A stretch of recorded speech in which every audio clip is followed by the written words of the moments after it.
Good morning बच्चों। मैं सीमा शर्मा आज आपको worksheet 11 information about early human आरंभिक मानव के बारे में जानकारी क्लास 6 के लिए की वर्कशीट को पढ़ाऊंगी। आइए चलिए देखते हैं आज की वर्कशीट में हमें क्या क्या पढ़ना है। आज की वर्कशीट में हमें tools, rock painting, sites, finding out about fire यानी कि औजार, शैल चित्रकला, पुरास्थल और आग की खोज के बारे में पढ़ते हुए लास्ट में हमें क्वेश्चन आंसर पर डिस्कशन करना है। यह वर्कशीट आपके लिए हिंदी मीडियम और इंग्लिश मीडियम दोनों भाषाओं में बनाई गई है। आइए चलिए देखते हैं आज की वर्कशीट का सबसे पहला टॉपिक है टूल्स यानी कि औजार। आप जानते हो कि जो आदि मानव था, आरंभिक मानव था, उसके औजार किन किन चीज़ों से बनी थी। पुरातत्वविद कौन होते हैं? जो पुरानी चीज़ों की, पुरानी जगहों की खोज करती हैं।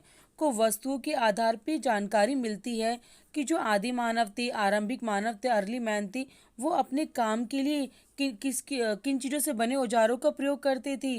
पत्थरों से बने औजार, जैसे ये चित्र में दिए गए हैं बच्चों, लकड़ियों से बने औजार और हड्डियों से बने औजारों का वो प्रयोग करते होंगे, क्योंकि उन्हें इनके क्या मिले हैं, अवशेष मिले हैं, तो उन्हीं के आधार पर इन्होंने बताया है। और आप जानते हो इन चीज़ों का प्रयोग वो किसके लिए करते थे?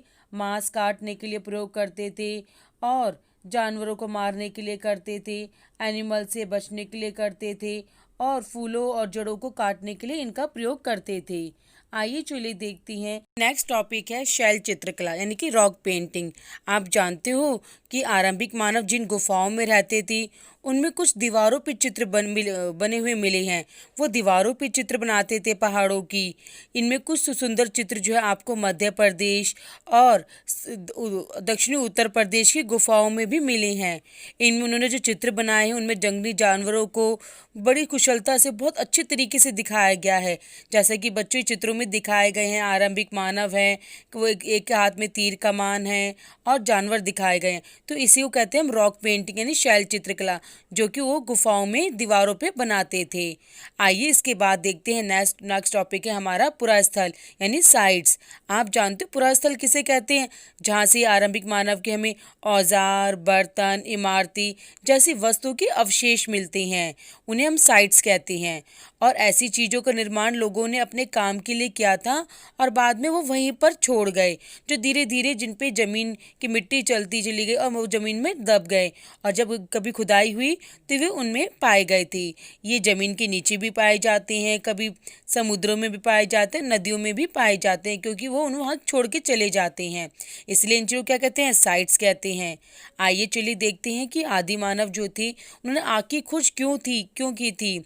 जो पुरास्थल है, जिस साइट से कुरनुल गुफा, उसमें राख के कुछ अवशेष मिले हैं, जिनके आधार पे हम कह सकते हैं कि आरंभिक मानव ने भी आग का यूज़ किया होगा। लेकिन आग का यूज़ किन किन चीज़ों के लिए किया उसने?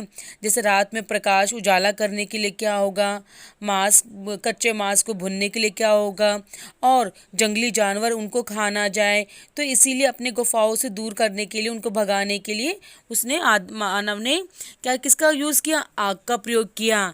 इस प्रकार हमें इन चीज़ों की जानकारी किन चीज़ों से मिलती है? उनके अवशेषों से मिलती है।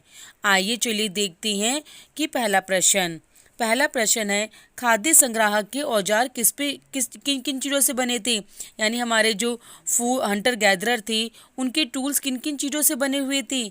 जैसे कि उनके टूल्स हमारे लकड़ियों से, पत्थरों से और हड्डियों से बने हुए होते थे। और अगला क्वेश्चन है, पुरास्थल किसे कहते हैं यानी साइट्स किसे कहते हैं? उस जगह को कहते हैं बच्चों जहाँ पे औजार, बर्तन, इमारतें जैसी वस्तुओं के अवशेष मिलते हैं, उनके बारे में जो वहाँ पर छोड़ के चले गए थे, उनको कहते हैं साइट्स। अगला क्वेश्चन है बच्चों, in which ways the hunter gather used fire, कि जो हंटर गैदरर थे, आरंभिक मानव थे, उन्होंने आग का प्रयोग किन किन चीज़ों के लिए किया था?